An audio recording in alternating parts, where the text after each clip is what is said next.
It's time for the Longines Chronoscope, a television journal of the important issues of the hour, brought to you every Monday, Wednesday, and Friday. A presentation of the Longines Whitnor Watch Company, maker of Longines, the world's most honored watch, and Whitnor, distinguished companion to the world-honored Longines. Good evening, this is Frank Knight. May I introduce our co-editors for this edition of the Longines Chronoscope? From the CBS television news staff, Larry Lasser and George Herman. Our distinguished guest for this evening is Harvey V. Higley, Administrator of Veterans Affairs. Now, even these days when wars and the threats of wars jump at us from every headline, an unfortunate irony holds true. It's a fact that when a man returns from war, he's a conquering hero, and it's also a fact that after he's been back for a few years, his former hero worshippers, many of them, regard him as just another tax burden. Now, the Veterans Administrator not only has a vast administrative problem, but he also has to do a public relations job between Congress and the veteran. Now, Mr. Higley, when you took over your job, you were given $4 billion by Congress to do it. Now, has that been enough money? Yes, Mr. Lasser, if you take into consideration that we were given $200 million as a supplemental contribution this last session of Congress. You mean to pay the bills that you couldn't pay the previous year? The contractual obligations to those men who have pensions or compensation coming. It's the contract between the government and those men, and of course it has to be paid. Well, Mr. Higley, you entered the veterans post during a period when Congress was very economy-minded. Now, have you been able to save money, or have they been just as generous with you as they were with the previous Veterans Administrator? I can't answer about the previous administrators. They have been very fair with us. We, at the present time, we could use some more money, it's true. But I do think they try to give us the money that we need to do our job. Well, that brings up another question, talking about your job. If you have the money and you're doing it, how about the veterans? How do they feel? Now, for instance, in Korea, I noticed that a great many of the GIs there were very bitter. They felt that they were forgotten men. Now, has your organization been able to make them feel that they're not forgotten, that they're remembered by a grateful country?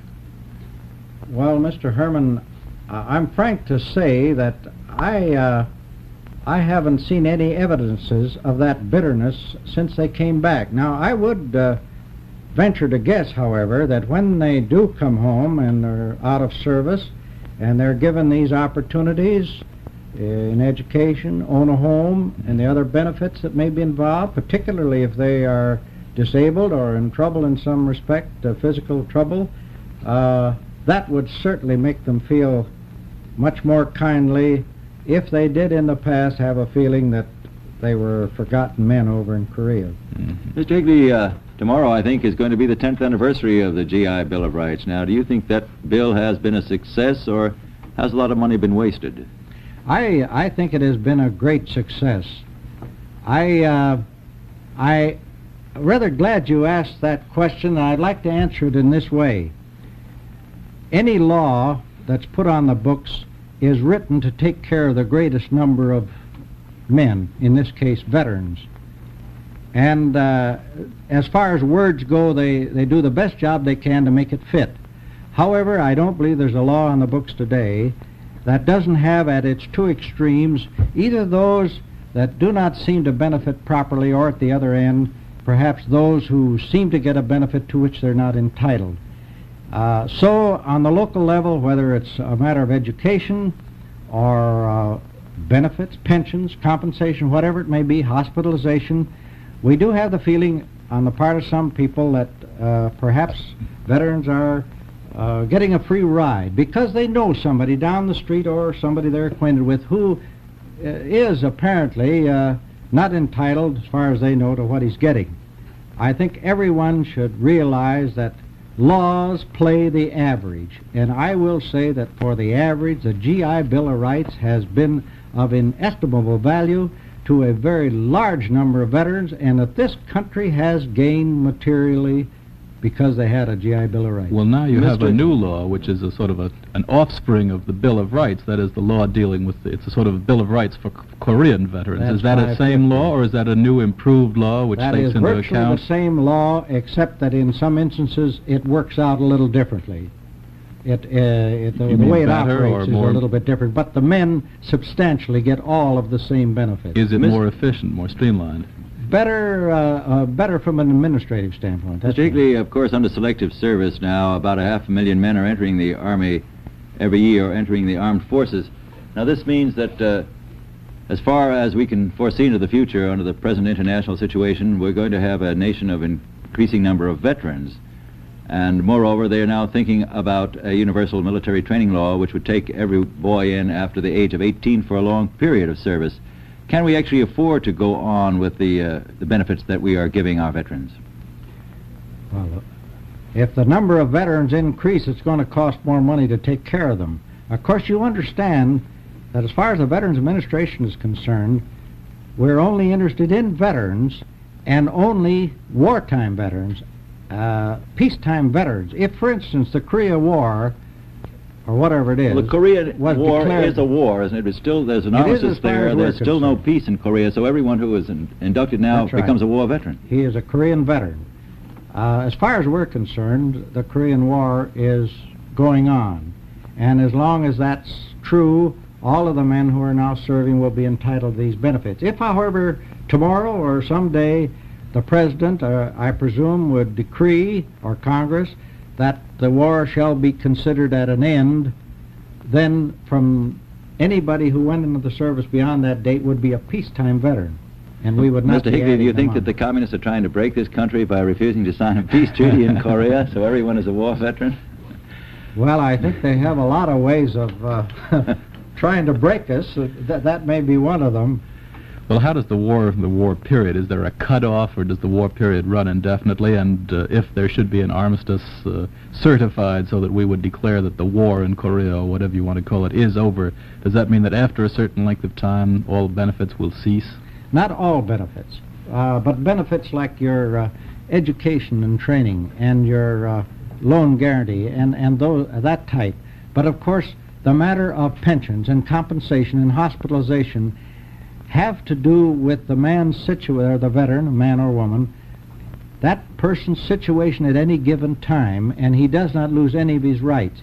If it's something that develops in later years, he's still a veteran, he's still entitled to consideration. Mr. Higley, we've heard it said that there are a lot of veterans' hospitals being built since the end of the last war, and everyone knows that at the conclusion of a war, politicians do go in and ask for hospitals to be built in among their constituents. Now, I understand a lot of hospitals are built, but you haven't got the money or the personnel to man them. Is this actually the case? No, that isn't quite right, Mr. LeSueur. The hospitals which we are now activating were started as a program immediately after World War II. And in fact, we're practically at the end of that program, and we'll end up with 174 hospitals. I won't say anything about politicians.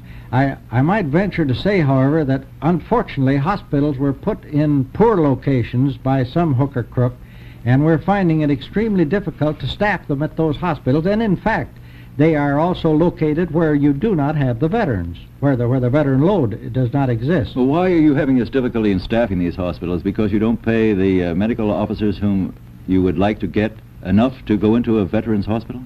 Well, there are two reasons. Where we are short of certain types of medical assistance, as for instance, psychiatrists. There just are not enough psychiatrists in the country. And it doesn't matter much how much you pay. You can't hire them, you can't find them. Now, the doctors are paid somewhat on a scale like your civil service. It is not the same scale, but it works in the Public Law 293, set up how they're to pay. Also nurses. And of course, that's all we can pay, and that's all right. That's all right, because we've got to take potluck along with everybody else. You know, we cannot be in a position where we can take more than our just share. There's got to be competition in it. So all needs for hospital Speaking care of mental and cases, staff Mr. Higley, are there more mental cases among veterans than there are among the rest of the population? No, I'm told by those who really should know that within the same age group, the number of mental cases among non-veterans is just as great as veterans. I'd like to ask you another question about those veterans who served in the, or were actually exposed to communist brainwashing in the prisoner of war camps in North Korea and communist China. Now, are you doing anything specially for those chaps? That is under discussion. I don't believe that those men are veterans at the present time. Now, they may be, but until the Army or Navy or Marines or Air Force discharge them, they are not veterans, so we would have nothing to do with them. There is a considerable discussion among those who might enter that picture to be sure that the job is very well done. And we have, frankly, made the suggestion that we be permitted to take that on as our job, so that, because we probably will have more contact with them than many others.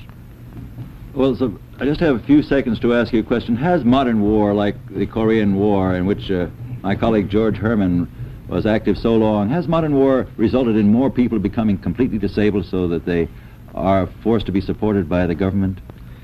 I would say yes, for the reason that, as Mr. Herman pointed out when we were talking before we came in here about his service over there, so many of these men were saved by helicopter service, getting them back from the front lines and all that.